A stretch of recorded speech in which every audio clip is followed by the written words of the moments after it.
So I heard that you're going to the Ron Paul barbecue for I his am 90th indeed. birthday. Yes. And I Yes. Looking forward to it. yeah, me too. I just booked my tickets, and I Nice. recently interviewed Ron.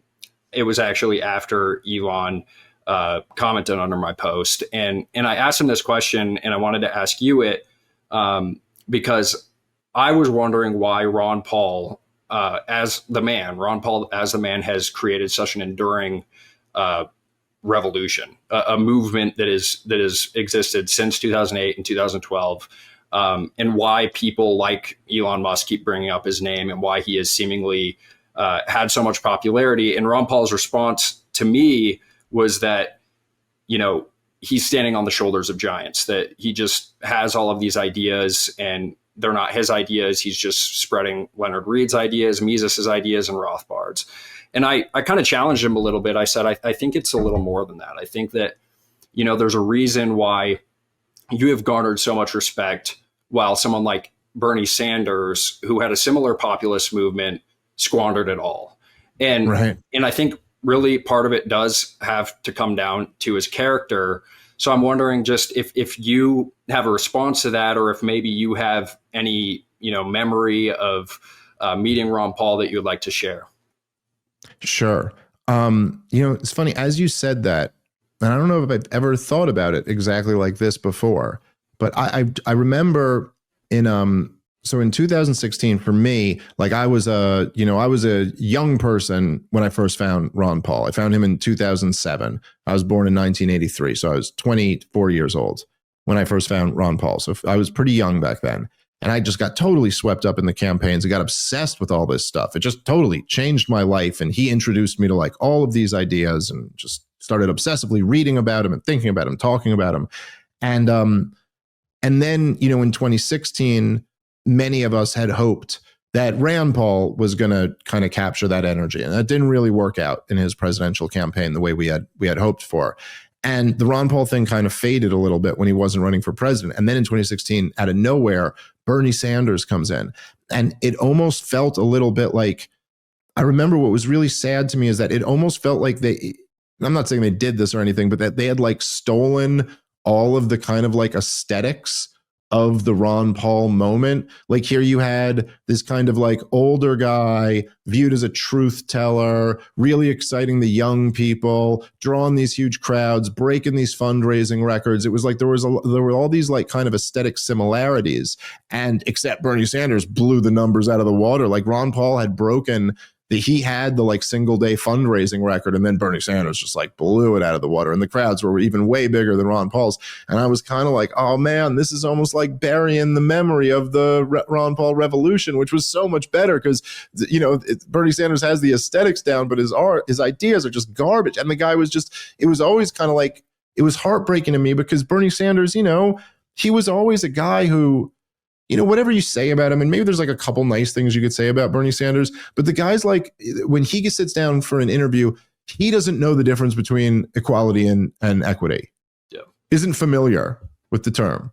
Like he gets asked this question after decades of being a socialist. He has never heard this dichotomy. Like, what are you? He doesn't actually know anything. His arguments are like paper thin. Joe Rogan gives him a couple pushback questions, and he like looks like an idiot. He's always been that guy. It's just not. Whereas Ron Paul was like the smartest guy in the room, the wisest guy, the best read guy in the room. Just knew about everything, And so anyway, it just really warms my heart because even as you said it, I never really thought about it. It goes, yeah, but now that the dust is settled, look at the two of them.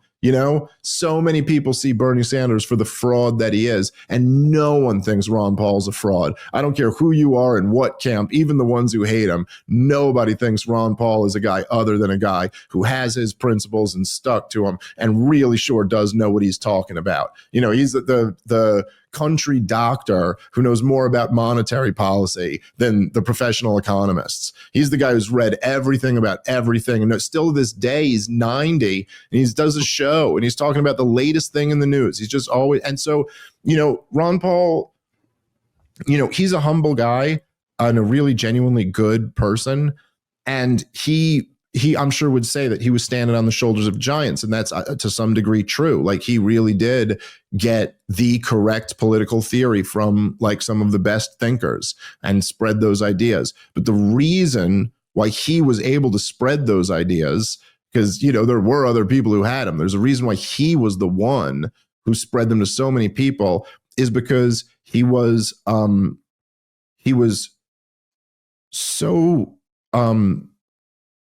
authentic, and he was so passionate, and he was so measured, and he was so decent, and he was so consistent, and he was so just impressive as a person, and was just on every level was like just the best example that you could set as the leader of a movement. A guy who's like a family man, a Christian, but doesn't beat his chest about it, isn't like shoving it in your face, really knows his stuff, served in the military, and is now going to tell you why. You know what I mean? Like, it's the thing that we must only do when we absolutely need to. And then on top of that, being that person and carrying this message, he was the guy who, I think, kind of in the spirit, and this is what we benefit a little bit from being in this camp of what we were saying earlier, is just like, he's the guy who, you look back, everything aged really well. He was the guy who was always on the right side of it. And maybe they'd argue with him at the time and call him a kook, but now you look back at it and you're like, oh, what did he predict? Oh yeah, he predicted everything. He got everything right. He was right on the wars. He was right on the Fed. He was right on the economy. He was right on the money. He really was an incredible thing. And then, one of the qualities that maybe I didn't mention that I really should have is that he was able to spread the message because he was that fearless. Like, he had real integrity. And he over and over again, they said in Congress, he was the only congressman who the lobbyists just stopped talking to. He was the only one they didn't even try, because they were like, he's just going to tell you that it's not in Article 1, Section 8, and he doesn't have the authority to support this or whatever. And usually it takes a lot of integrity to like be in DC all those years and stick to those things when you see all these other guys. There's paths to making huge amounts of money and getting huge amounts of power. And Ron Paul could have played that game and had that path, but and then when he was booed, he would just stick to his principles. Like, there was real courage and integrity with him.